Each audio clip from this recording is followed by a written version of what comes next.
Russia చమురు కొనుగోళ్లను భారత్ నిలిపివేస్తే అది చాలా మంచి డెసిషన్ అవుతుందన్న ట్రంప్ కామెంట్స్పై భారత వర్గాలు నిన్నొకసారి స్పందించాయి. ఎందుకంటే చాలా ఘాటుగానే స్పందించాయి. సో ఇప్పుడు మరొక్కసారి కూడా రెస్పాండ్ అయ్యాయి. సో మన ఇండియన్ ఫ్యూయల్ కంపెనీస్ ఏవైతే ఉన్నాయో ఆ రష్యా ఇంపోర్ట్స్ను ఆపేసినట్లు మన వద్ద అయితే ఎలాంటి ఇన్ఫర్మేషన్ లేదని చెప్పి మరొకసారి క్లారిటీ కూడా ఇచ్చే ప్రయత్నం చేశాయి.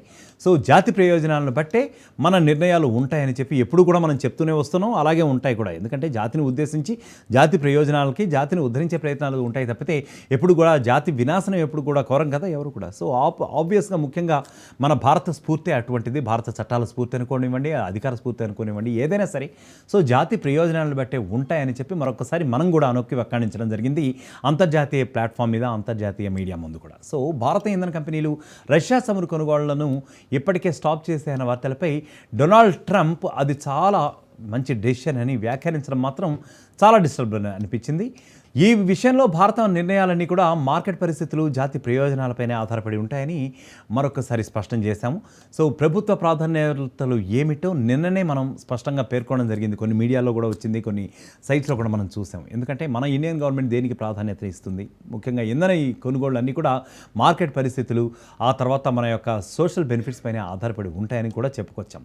సముద్ర మార్గంలో రష్యా చమురును దిగుమతి చేసుకుంటున్న అతిపెద్ద దేశంగా కూడా ఇప్పటి వరకు భారత్ నిలుపుకుంటూ వస్తుంది తన రికార్డును. అయితే Indian oil corporation, Hindustan petroleum, Bharat petroleum, Mangalore oil refinery, petrochemicals limited సంస్థలు మాత్రం గత కొన్ని రోజులుగా, అంటే ఒక వారం 10 రోజులుగా కూడా మనం చూసుకున్నట్లయితే ఇక్కడ అనాలిసిస్ రష్యా దిగుమతులను నిలిపివేశాయంటూ అంతర్జాతీయ మీడియాలో కథనాలు వెలువడ్డాయి. సో బేసిక్గా అసలు ఈ కథనాలు ఎందుకు వెలువడ్డాయో, దీని వెనకాల కథా కమామిష ఏంటో ఇంకా తెలియరావాల్సి ఉంది. అసలు who is trying to create all these gossips and all. అంటే ఒక రకంగా ఇది ఏమైనా పొలిటికల్ గాసిప్సా, లేదు ఒక రకంగా భారత్ని ఏమైనా దెబ్బతీయాలి అనేటటువంటి ఒక స్ట్రాటజీలో భాగమా? ఒకవేళ అదే నిజమైతే ఎవరు చేస్తున్నారు, ఇవన్నీ కూడా ఇంకా కాస్త లోతుగా కూడా విశ్లేషించుకోవాల్సి ఉంటుంది.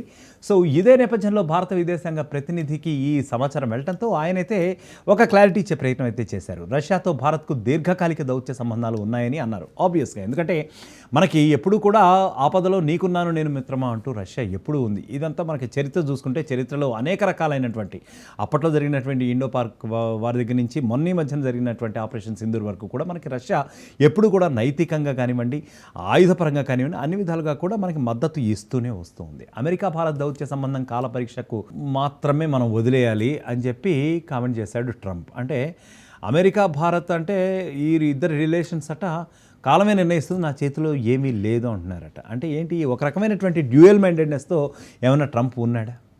అంటే ఏ రకమైనటువంటి నిర్ణయం తీసుకోలేకపోతున్నాడా అంటే అవుననే సమాధానమే వస్తుంది. ఎందుకంటే ఆయన దేని మీద కూడా క్లారిటీ ఇవ్వట్లేదు. ముఖ్యంగా భారత్ విషయంలో కొంత అక్కసు వెళ్ళగక్కుతున్నాడు అని చెప్పి మనం కొద్ది కాలంగా కూడా ఆయన గురించి చర్చించుకుంటూనే ఉన్నాం రకరకాల సందర్భాల్లో. గోడ మీద పిల్లివాటంగా కూడా ఆయన వైఖరితో వ్యవహరిస్తూనే వస్తున్నాడు. అయితే ప్రస్తుతం పరిస్థితి ఎలా ఉన్నా భవిష్యత్తులో అంతా సర్దుకుంటుంది అన్న ఆశాభావం మాత్రం వ్యక్తం చేశారు ట్రంప్. ఇక ట్రేడ్ డెఫిసిట్ ఏదైతే ఉందో దాన్ని పూడ్చుకునేందుకు ట్రంప్ ఇండియన్ ఎక్స్పోర్ట్స్ ఏవైతే ఉన్నాయో వాటిపై 25% ట్యాక్స్ విధించారు. ఇది మనకు తెలుసు.